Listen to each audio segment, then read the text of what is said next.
कहते हैं गुरूर का सर हमेशा नीचा होता है और जब इंसान खुद को सबसे ज्यादा अक्लमंद समझने लगे तब किस्मत इससे एक ऐसा सबक सिखाती है कि सारी जिंदगी पछतावे के सिवा कुछ नहीं बचता। मंशा की कहानी भी कुछ ऐसी ही है। एक ऐसी लड़की जो खुद को खुशनसीब समझती रही मगर अपनी ही जिद और गुरूर की वजह से कुछ खो बैठी। मंशा हमेशा खुद को सबसे मुनफरिद और खास समझती थी।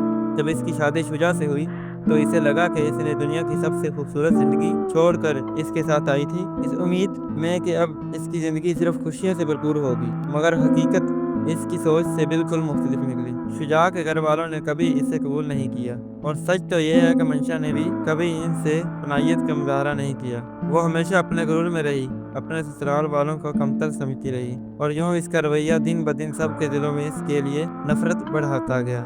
नतीजा ये निकला कि वो तनहा होती चली गई। वक्त गुजरता गया और शुजा भी ये हकीकत वादा होती चली गई कि मंशा के साथ रहना आसान नहीं। इस औरत के लिए इसने सब कुछ दांव पर लगाया था, वही इसकी जिंदगी अजीर्ण बनाने पर तुली हुई थी। वो झगड़ती, जिद करती, सबको नीचे दिखाने की कोशिश करती, यहाँ तक कि शुजा के लिए इसके साथ रहना मुश्किल हो गया। और फिर वो दिन आ गया जब शुजा ने फैसला कर लिया कि अब मजीद ये ताल्लुक नहीं चलेगा। एक लम्हे में इसने मंशा को छोड़ दिया। इसने एक बार भी पीछे मुड़कर नहीं देखा, एक बार भी ये नहीं सोचा कि जिस लड़की ने इसके लिए पूरी दुनिया छोड़ दी वो अब कहाँ जाएगी। मंशा के पास कुछ भी नहीं बचा था। जिस ससुराल को वो हमेशा कमतर समझती रही वो पहले ही इसे दिल से निकाल चुके थे और अब शुजा भी इसे छोड़ चुका था। इसकी बेटी इस दुनिया में नहीं रही थी और यूं इसके पास बहाने भी खत्म हो गए थे। जब हैदर साहब और हिफ्सा बेगम अपनी बेटी को इस हाल में देखते हैं तो इनके दिल पर जैसे क़यामत गुजर जाती है। बेशक मंशा ने जो कुछ किया वो गलत था, मगर वालिदैन की मोहब्बत ऐसी होती है कि वो अपनी औलाद को तकलीफ में नहीं देख सकते। हिफ्सा बेगम आगे बढ़कर अपनी बेटी को सीने से लगा लेती हैं। इनकी आंखों में आंसू है मगर साथ ही एक माँ की ममता भी झलक रही है।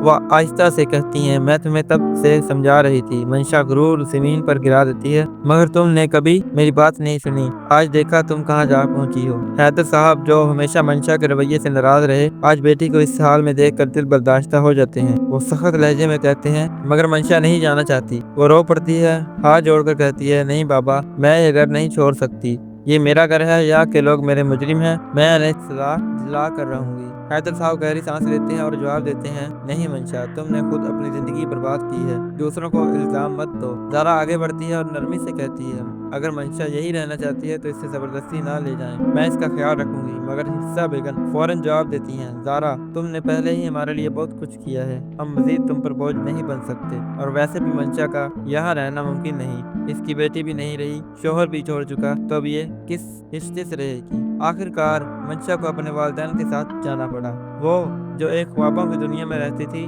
आज हकीकत की तलख जमीन पर आ चुकी है। सब लोग इसे जाता देख कर रो रहे थे क्योंकि वो जानते थे कि मंशा ऐसी नहीं थी, मगर इसने खुद अपनी किस्मत बर्बाद कर ली थी। ये कहानी इस हकीकत को जाहिर करती है कि बाज़ औक़ात हम अपनी ही जिद, अना और नासमझी की वजह से सब कुछ खो देते हैं और जब हकीकत का अदराक होता है तब तक बहुत देर हो चुकी होती है। मजीद ऐसे दिलचस्प और सबक आमोज कहानियों के लिए सब्सक्राइब करें ड्रामों का सफ़र यूट्यूब चैनल। अल्लाह हाफिज़।